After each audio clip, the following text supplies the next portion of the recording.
Ooh, welcome back, sickos, to another episode of Necessary Roughness right here on the Bite Size Sports Network. As always, I'm your host, John Boyd, joined by my lovely co host, Ben Parker. We've got some ball to talk. It's the home stretch. We're talking contenders, we're talking wild card race. Ben, how you been, man? Man, I'm doing great. We didn't get to do this show the past couple of weeks. I've been itching for it. Get a little X's and O's with Johnny going on here, but tonight we're going to be a little bit more focused on some teams and some futures here. Yeah, it's something I think we can kind of jump right into. You see in the show title what we're talking about. Everybody get pissed in the comments. We're talking about who the true contenders are, in Yes. our opinions. I want you to start, and we can just see where the conversation takes us. But how many teams did you end up whittling yours down to? Like, I kind of want to qualify this as like a team you wouldn't be surprised if they won it all, kind of thing. Yeah. Yeah. You think they have the goods to potentially go on that run. How many teams did you get it down to? I'm at 5. I've seen Okay. years where I was at 8. I've seen years where I was at 3. I'm at 5. Okay. I'm at 7. Okay. And Fair enough.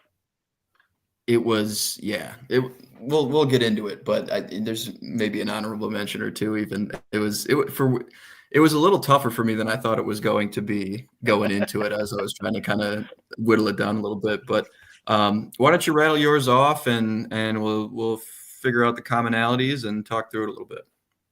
I know who's not on my list that's on yours, and they deserve the honorable mentions at least. You got to start with the two-time defending champs, right? Nobody's knocked them out yet. It's KC. They're freaking 11-1, and I don't know how they're 11-1, but they're 11-1. So there they are. You got KC. After that, to me, it's the obvious Eagles Lions combo over there on the NFC side. They're just playing like nobody's business. Goodness gracious, steamrolling their way through the season. For me, after that, I've got Buffalo. A little worried about that defense, but to me, they're an obvious title contender, all things put together. And then my fifth one, the last one I put in, was Baltimore. I know they're playing like dipsticks right now. I get it, and they're not playing well. They're legit not playing well. But you got Lamar, you got Derrick Henry, you got an offense that, when it's working, is one of the two best in football. And you're loaded with defensive talent. It just has not clicked this year. So Baltimore was my fifth team that's actually got the goods to go to the Super Bowl and win it, and it wouldn't surprise me. So this is going to be fun because I have 7, and I actually don't have all 5 Don't of have yours. Baltimore at all. I don't have all 5 of yours. No. So yeah, in the NFC for me, I've got Lions, Eagles, Vikings, and I put the Packers in there. Yep, that's what I figured. That's a team I wouldn't be blown away if they were to go on a run. They've got the running game to do it. Jordan Love can get really streaky. And the way their defense has been playing lately, especially if they're back healthy for that playoff run, I think it's a really interesting group. And they could just get kind of the luck of the draw as far as matchups go too, depending on how wild card seeding shakes out here. So those are my 4 there, and I've got Chiefs, Bills, Steelers in the AFC. Right. And I think you kind of know exactly why I landed there. I'm just kind of a defense guy. I'm just a sucker for it. And that's okay. if I don't feel like I can trust your defense in a high leverage game, it's tough for me to put you here. And coming off of the Bills-Rams game, that may sound like I'm talking out of both sides of my mouth having the Bills on here.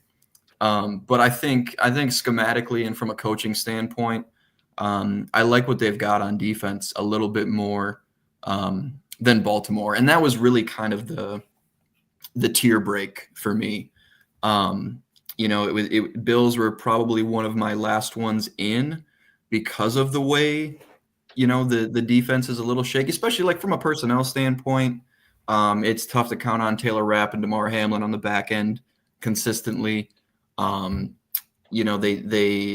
haven't really had the horses at off-ball linebacker throughout the season, so we haven't seen the complete unit very often. But I like what they bring from a pass rush standpoint compared to Baltimore, and you know how high leverage a good pass rush is in the playoffs. Yeah. You've been using Von Miller extremely sparingly throughout the season. He could always kind of get into a groove. Greg Rousseau has been awesome. Ed Oliver has been good. AJ Epinesa has been pretty good for stretches this season. So, I like their pass rush rotation a little bit better. On paper, you should trust the Ravens secondary a lot more than Buffalo, but it just hasn't been the case. I mean, they probably won't. Yeah. They probably won't see Jamar Chase in these playoffs, but they're still gonna have a rough time with some passing attacks here. So, but for these 7 teams, and I'll pull these for the Ravens as well. I know that in overall offensive EPA per play, the Ravens are first in the league. They're first in rushing EPA. They're third in or second in rushing EPA per play. The offense is a sledgehammer. It's just been, it's been too Jekyll and Hyde on either side of the ball for that team for me to feel great about them right now. If they string a couple good performances together going into the playoffs, I'll probably change my tune on it because, like you said when you brought them up, they've got the talent. It just really hasn't come together. So that was the one team I left off, but let's start with the Lions. I think they're probably most folks' betting favorite right now, even though, the Chiefs are still on the throne. Just what the Lions have done this season. Their point differential is the best since the 2007 Patriots to this point in the season. Wow. 2007. Goodness gracious. 2007 Pats, Randy Moss, and the whole gang.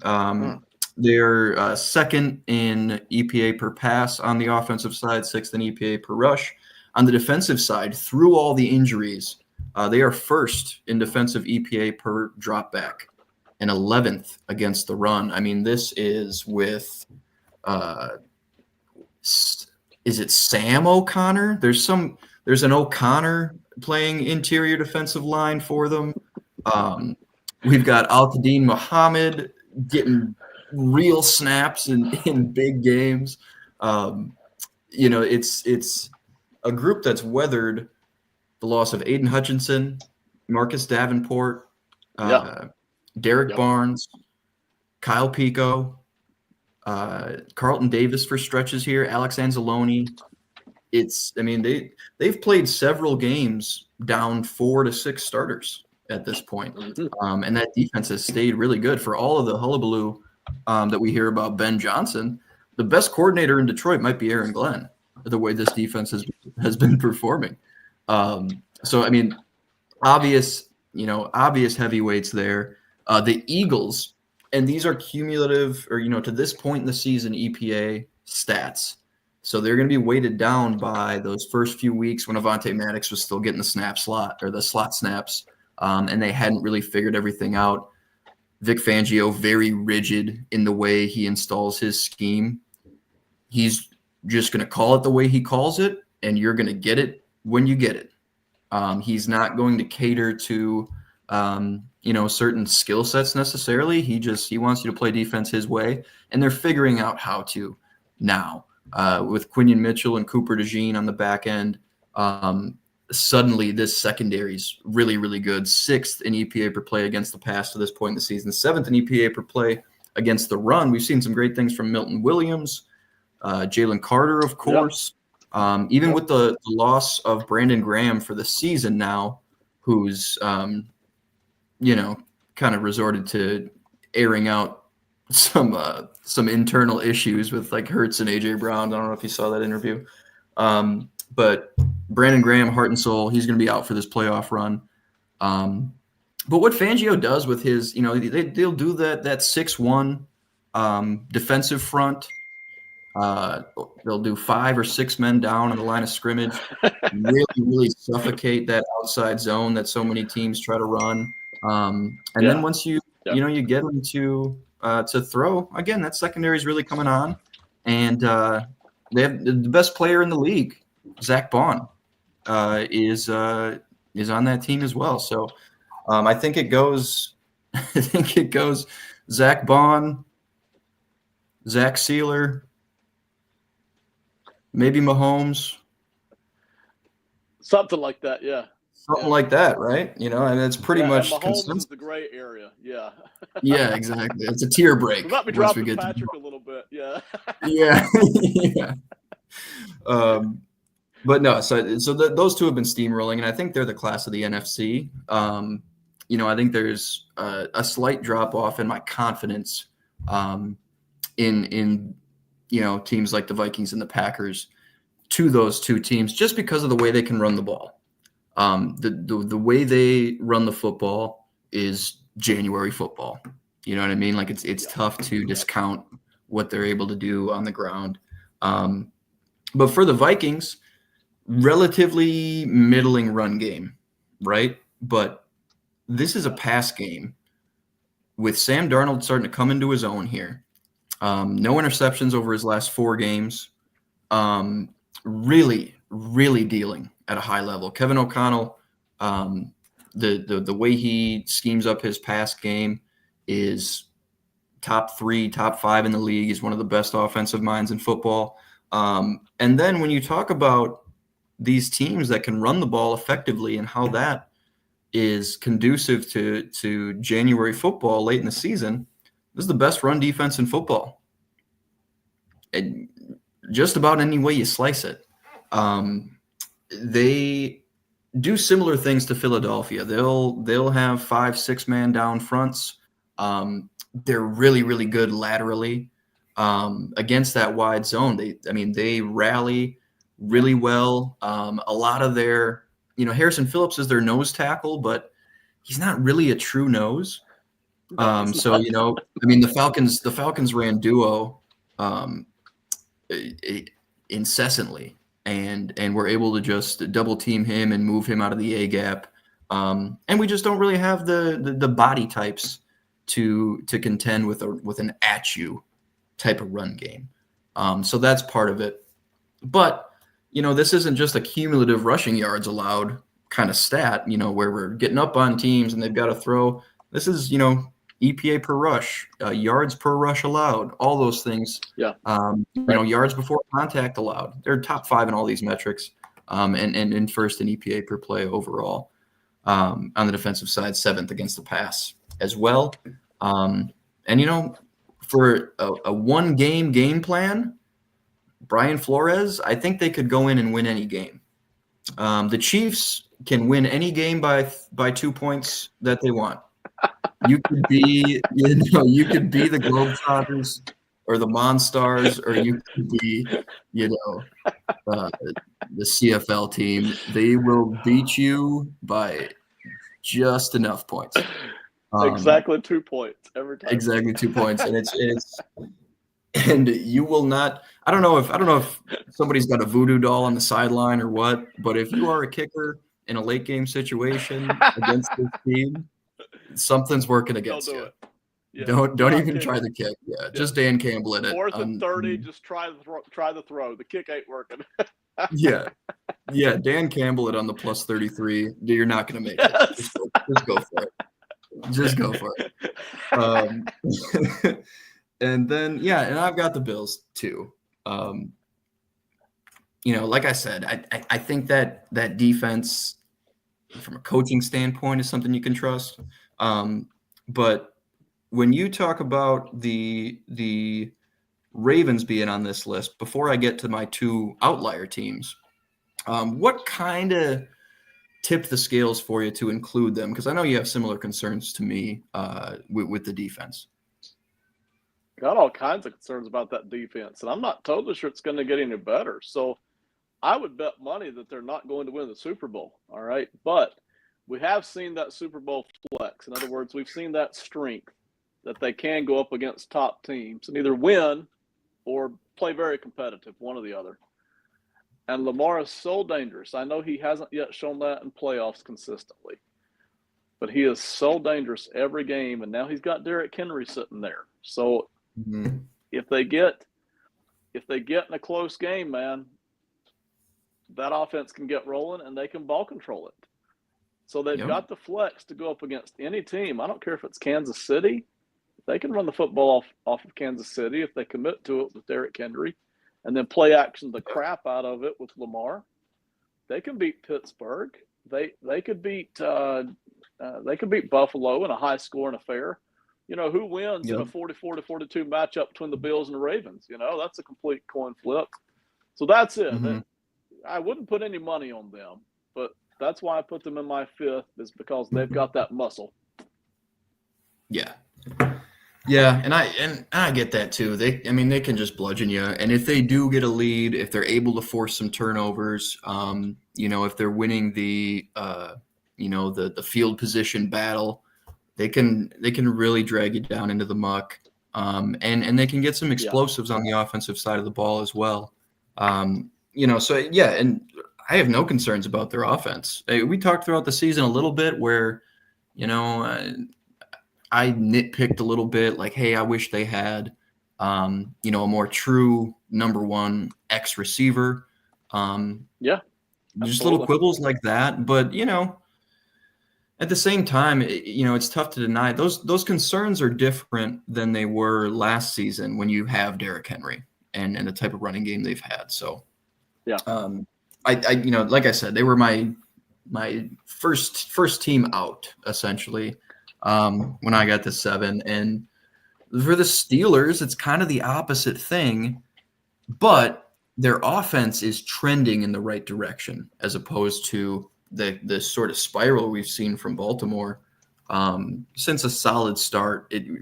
Week 5 against Cincy, it kind of started to tumble, but they had some solid games between that and their next Cincy game, right? But for Pittsburgh, if they can figure out how to run the ball a little bit more consistently, I think they're a really, really tough out. I mean, the defense is unbelievable. I talked about, how the Bills pass rush is something that's attractive when you're talking about potential in January. Yeah. Well, this is the best. This has got to be, horse for horse. This has got to be the best pass rush in football. I don't have any metrics in front of me outside of just thinking about who they have on that side of the football. But between Mike TJ Tomlin Watt, is our metric, right?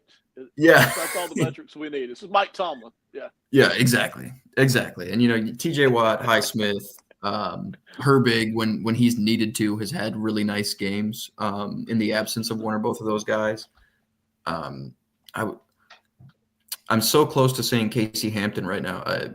Cam Hayward, Jesus, still playing at a high level. Keanu Benton had an interception the other day, and what they've been able to do on the back end with Minka and Joey Porter and the rest of that crew has been really, really, really solid.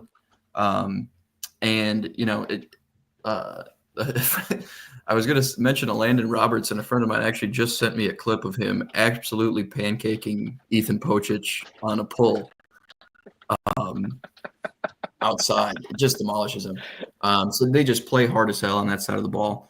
And Russell Wilson is taking care of the football, and he's picking his spots, taking shots down the field. And now he's got 2 jump ball guys with Pickens and Mike Williams.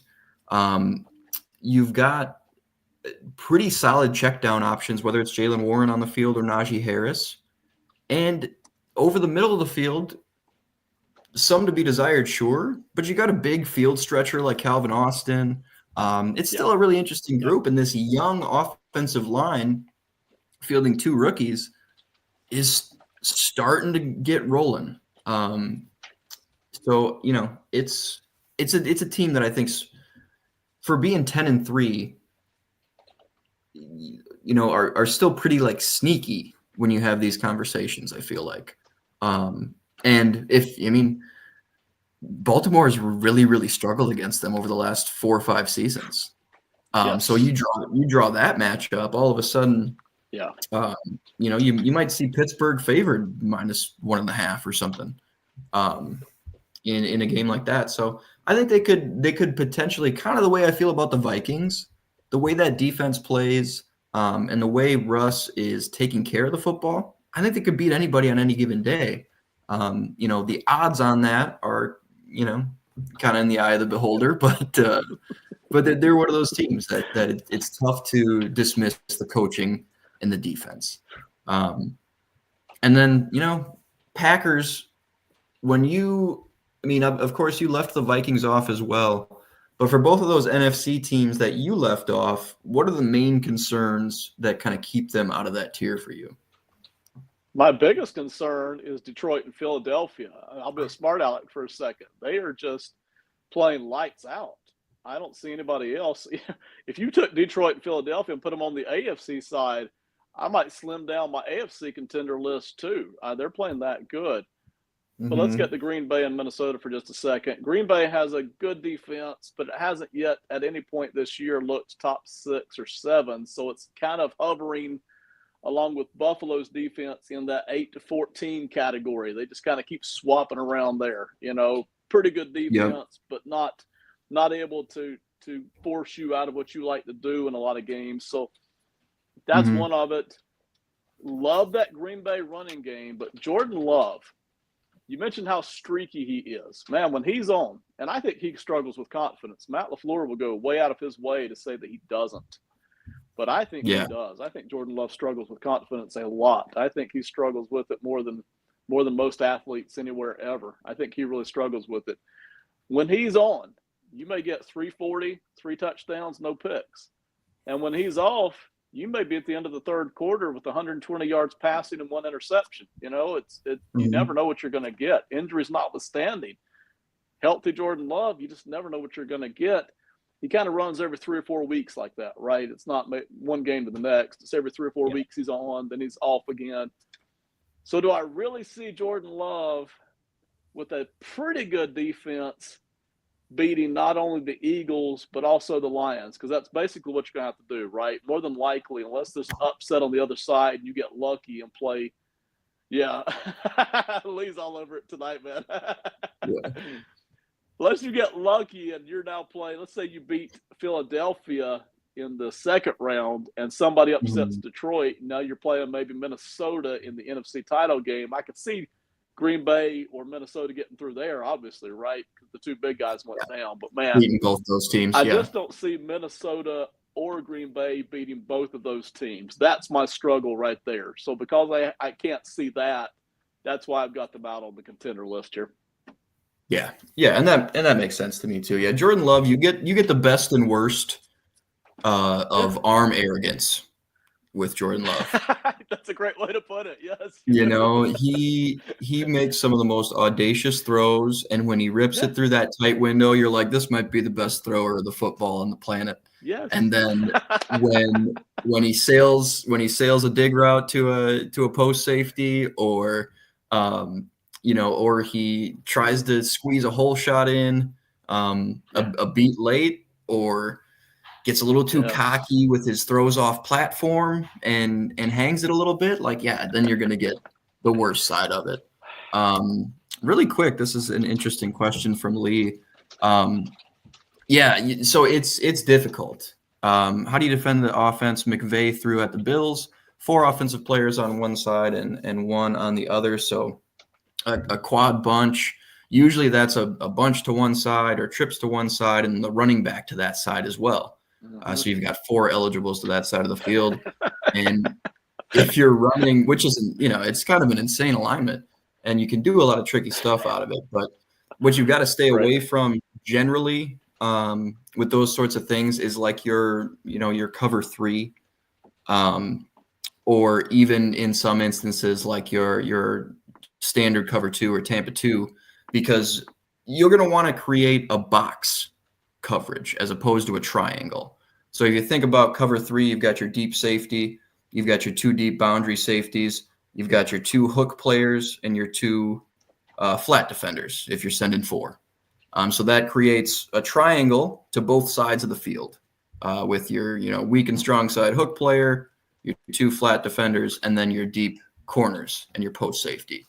So you're essentially going to want to get into some sort of quarters coverage where you can box that quad side with 4 defenders that way. So you're going to have your quarter flat defender, your nickel will be over to that side, and then you'll have your strong side hook player over there as well. And with that nickel, you can press the point of the bunch if you want to kind of try to buy yourself some time. But that nickel player is going to take the first route to the flat. And then you've got, your hook player and your deep quarters corner just kind of moving straight back and kind of letting things come to them. You're going to get beat on some things. You just have to be really good communicating and passing things off. But that's kind of the main principle of contending with one of those things, is just making sure whatever coverage you're running constructs a box to that side with 4 defenders, as opposed to a triangle, to where that's when they can get you off balance and really stress those pressure points. If you're sitting in like country cover 3 and you're like, well, this is what we're lining up in, even if you bluff man, it's really tough to recover out of something like that. But I'm going to make a quick point off of that, and then I'm going to bring in a lead question here, because that's you've done an excellent job. You don't even have a telestrator, and you've done an excellent job at giving all of us a visual here of what the defense might normally look like, at what it might need to kind of sort of do to shift over a little bit. That numbers thing was how Tom Brady made a living during the second half of his career in the run game. He had figured out, because he'd been playing for so darn long, that if I've got an advantage here numbers-wise on one side of the line or the other, I just hand the ball off, and I've got 5 to 7 yards, and now it's 2nd and 3, 2nd and 4, and I go back to my wonderful passing self, He made a living killing teams doing that way, and you're exactly right. When it comes to the passing game side, you're creating numbers there. If the defense isn't paying attention, you've got 3 guys covering 4. So it's a beautiful way to put it. It's like you're trying to get a box over to one side. The Lee brings up a good question here to me, and thanks, Lee, as always, for jumping in, man.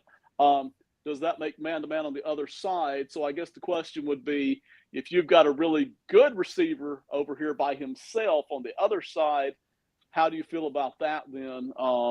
Is there an answer for that, or is that just kind of what we're looking at there now?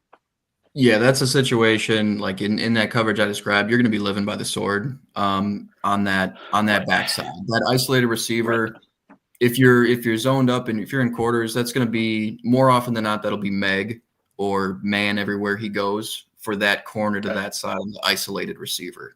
Even if it's 3-by-1, if it's trips and you're running backs actually to the weak side or the not to the passing strength, you're still probably going to be Meg on that backside. And when McVay was really humming, they haven't gone to as much empty as they did a few years back. But when McVay was really humming and they were getting to those Super Bowl runs, they'd have Cooper Kupp in that bunch, and then isolated to the backside would be Robert Woods getting that one-on-one. And what Belichick and Flores would do to combat those things is they'd put their number 1 corner on the number 2 receiver more often than not, and live that way, leaving him isolated in man, whether that was Stephon Gilmore or Yep, exactly. So that's kind of another pressure point that the offense can create over there if they like that matchup. But you're just going to kind of have to live in man everywhere he goes there. And even if you're 3-by-1, you're still going to be Meg to that isolated receiver, and then your hook defender, that linebacker type, to the passing weakness is going to you're going to have to take the running back fast to the flat and just recover that way. But that's a really good question. Yeah, they were putting some fun stuff on tape. I think I really wish the Rams didn't have injuries earlier this season. I loved this roster and this staff coming in, and they could still sneak in there. And let's talk about how they maybe could. We're getting a little tight here, but that's okay. Let's just run through the because the AFC is pretty chalky. AFC is pretty chalk. 8-5 Broncos. I'll just pull the ticker up here. 8-5 Broncos play the 6-7 Colts this week. Could eliminate them from the playoffs with a win. You've got a 2-game advantage from the 7 seed to those teams kind of in the hunt. So Dolphins, Colts, Bengals would all kind of have to win out. Mm-hmm. And some of those teams will cannibalize each other over the last 4 games. But, looking at the NFC here, so the Vikings might be like a 13-win, 14-win wild card team with the way things are going. They still haven't clinched yet, actually, with 11 wins. That's just kind of how loaded the NFC is right now. But, looking at who they've got left, they're going to be taking on the Bears at home this week. Then they go to Seattle. They host Green Bay, and then they go to Detroit. So a ton riding on those final 2 games, of course, if they take care of business in the first 2. Although Seattle's starting to figure it out, sitting at 8-5 now.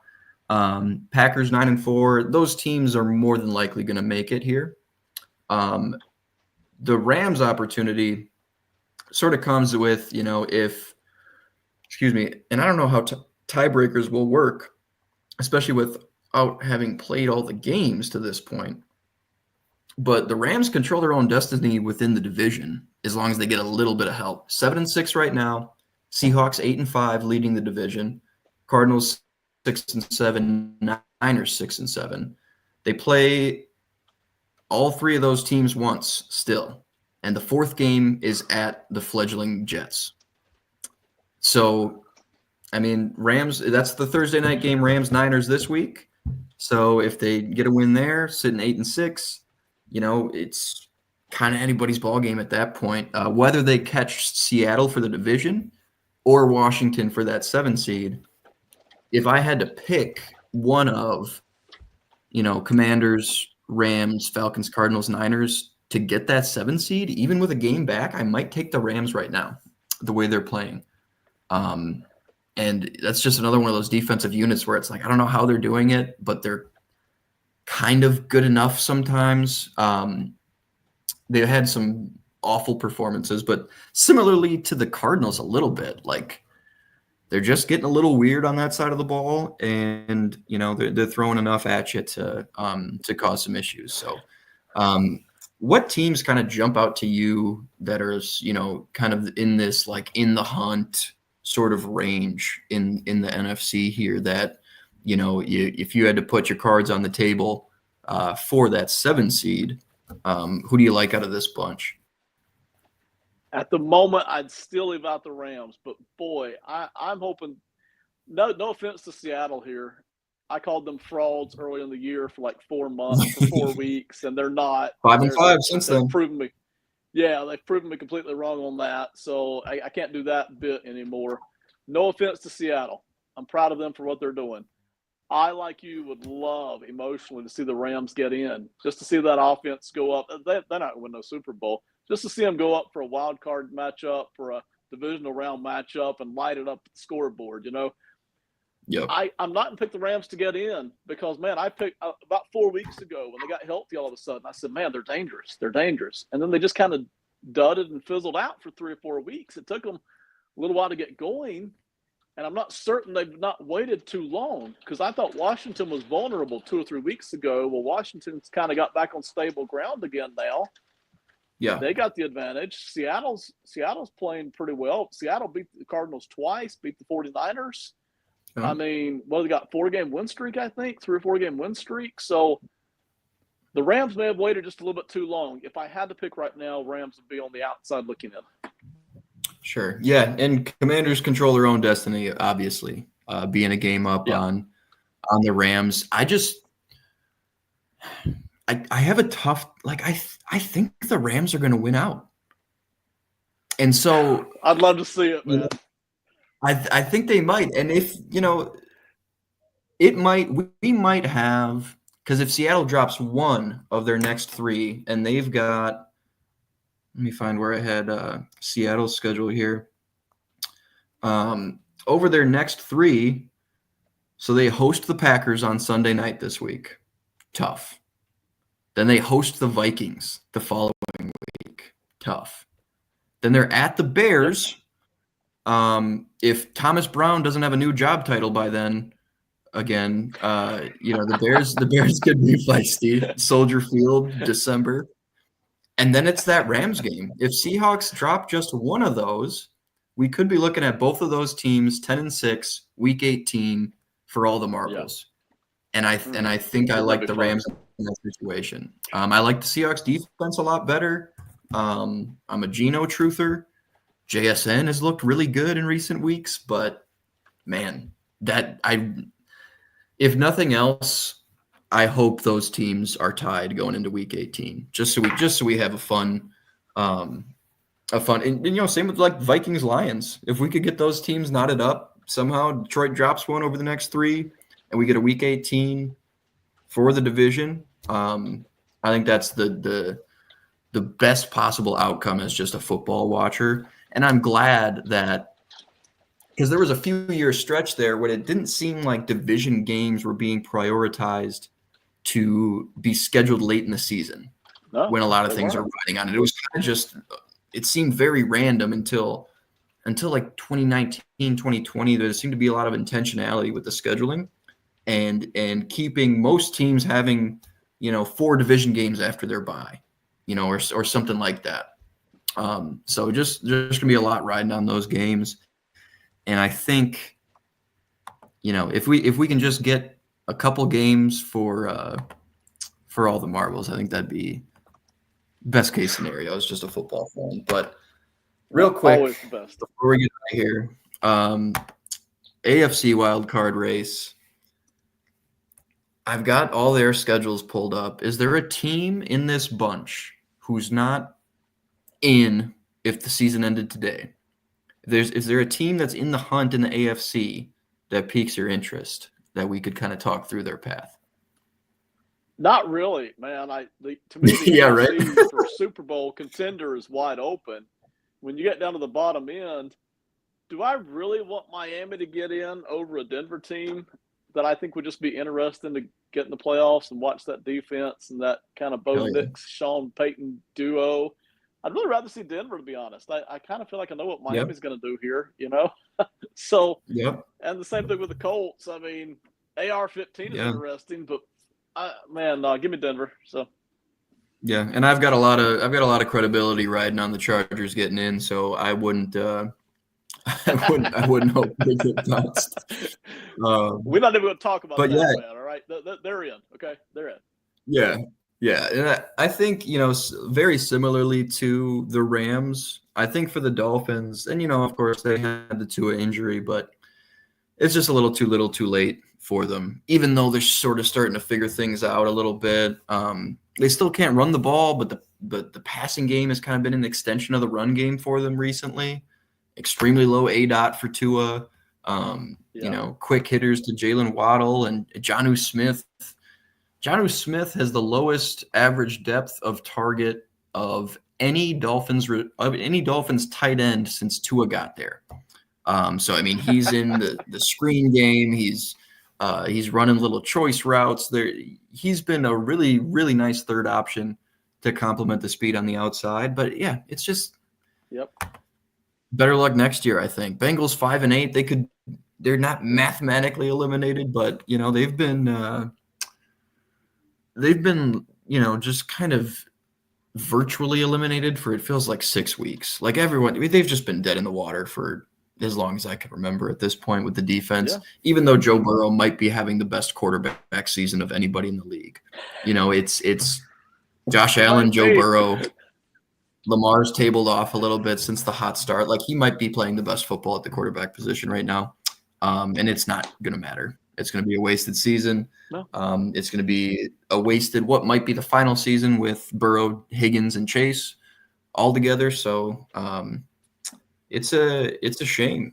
But I don't think there's another team that's going to be able to poke any holes. And the way, I don't expect Baltimore or the Chargers or Denver to drop more than 1 or 2 games over the next 4. Right.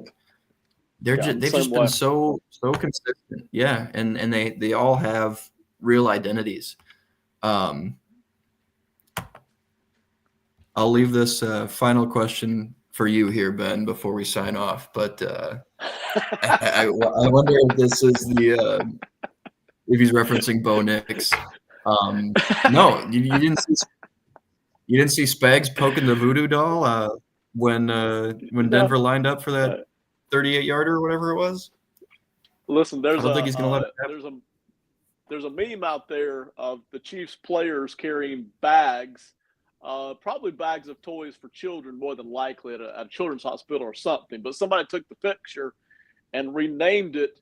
This was gifts for referees. This was on some of the questionable calls that the Chiefs have been getting. So listen, Kansas City's got the referees in the bag. It's Christmas time. Plus, they got a whole bunch of I guarantee you there's a whole bunch of voodoo dolls sitting back in the locker room, maybe deep down in the stadium somewhere.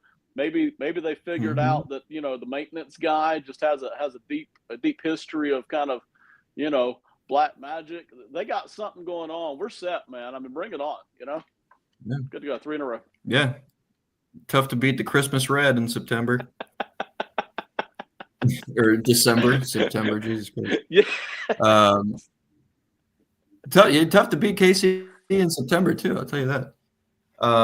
Yeah. Well, this was a good one. Next week on the show, Ben and I are going to look at the other side of the coin, and we're going to look at the huge lower class of the NFL this season, an almost unprecedented amount of shitty teams. There are, I think it's 8, maybe 9 teams with 3 wins or fewer. Yeah. It's ridiculous. It's just insane. The standings look like the fucking QB market. There's no middle class. There's rookie deals or you're making 50 mil.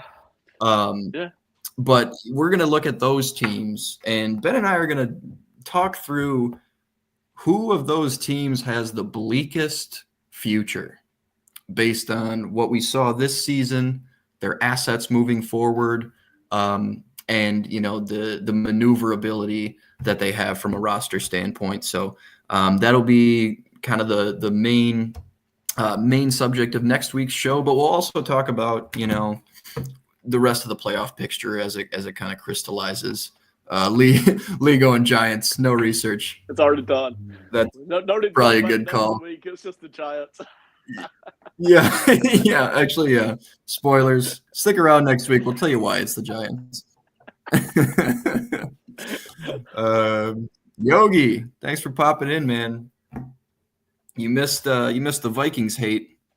Just kidding. Yes. I apologize. Well, sounds good. So yeah, we'll see you guys next week. In the meantime, Ben, let the viewers know where they can find the rest of your work.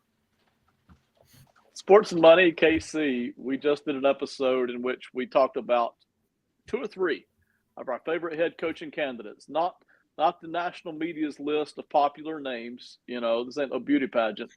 2 or 3 guys we would trust with our NFL team if we needed somebody to come through for us. So Sports and Money KC over on YouTube. Thank you.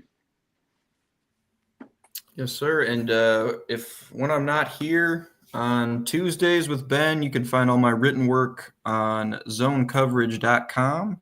Cover the Vikings there. Publishing anywhere from 1 to 3 times a week.